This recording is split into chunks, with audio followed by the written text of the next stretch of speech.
నమస్తే, నేను రాజేశ్వరి. నేను చామకూర తెంపుకున్నాండి. చామకూర పప్పు చేసుకుంటున్నా. అయితే మీకు తెంపడం చూపిలే. దాని పక్కనే స్వీట్ పొటాటో పెట్టాను కదా, అవి మొలిసినాయి. నేను చూపిస్తాను మీకు. ఇప్పుడు ముందు శివరాత్రికి మనకి చామకూర అమ్మేటోళ్ళు. ఇప్పుడు అట్లా కాదండి. మార్కెట్లో మనకి వారానికి దొరుకుతుంది చామకూర. 10 రూపాయల కట్ట అమ్ముతుండ్రు. మీరు తెచ్చుకోండి. మంచిది, ఆరోగ్యానికి మంచిదండి చామకూర ఆకు. మళ్ళీ చామగడ్డలు కూడా మంచిదే.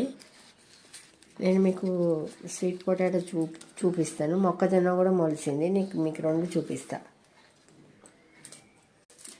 ఇది ఇట్లా కట్ చేసేసుకొని, ఇది ఒక టేస్ట్ వస్తుందండి. మామూలుగా మనం పప్పు చేసుకునే కంటే ఇట్లా చేసుకుంటే మనం ఆ మార్కెట్ నుంచి చామగడ్డలు తెచ్చిపెట్టుకుంటే చాలు. దానికే మొలకలు వస్తాయి.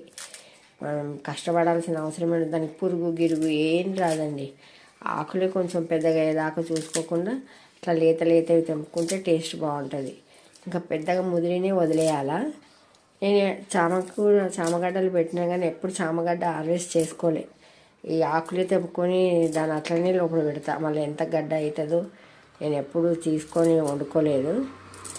చాలా తొట్లలో పెట్టుకుంటా. ఇక్కడ ఒక్కొక్కటి నాటేసుకుంటా ఉంటా. పైన కూడా ఉంది, ఇది కింద ఉంది. దాని పక్కనే నేను స్వీట్ పొటాటో పెట్టిన. చూపిస్తా మీకు. చూడండి ఎట్లా వచ్చినాయి చూసిన. మొత్తం బుట్ట పెట్టేసిన. అంత వచ్చింది. నిజమే కదా, ఈ ఐడియా కూడా బాగుంది కదా. అంటే ఇట్లనే అన్నీ వస్తాయి. ఇంట్లోనే ఎట్లనో అట్లా వస్తాయని నేను ఐడియా చేసి పెట్టేసిన. ఒక్కొక్కటి అంటే మనకు చాలా ప్లేస్ కావాలా. మొక్కజొన్న పెట్టినా కదండి, మొత్తం బుట్ట. ఇక్కడ ఉంది చూడండి బుట్ట. ఇక అంత మొలకెత్తింది. ఫ్రిడ్జ్లో పెట్టుకున్నా అని చెప్పినా కదా, చెరుకు చెట్టు దగ్గర నాటేసుకున్నా అని.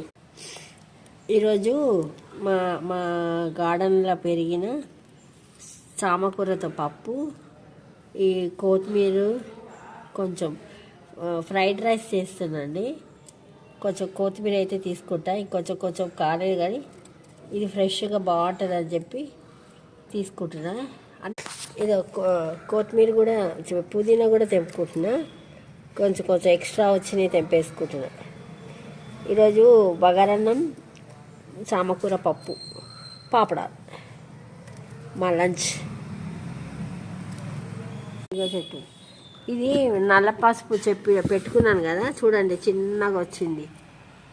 కొంచెం తొందరగానే వచ్చింది. ఇగో ఇక్కడ కూడా, అంటే అది ఆల్రెడీ మొలిసి ఉంది కదా, అందుకని అట్లా వచ్చినట్టుందండి. ఇగో నా వీడియో నచ్చితే లైక్ చేయండి, షేర్ చేయండి, సబ్స్క్రైబ్ కూడా చేసుకోండి. ఓం శ్రీ మాత్రే నమః.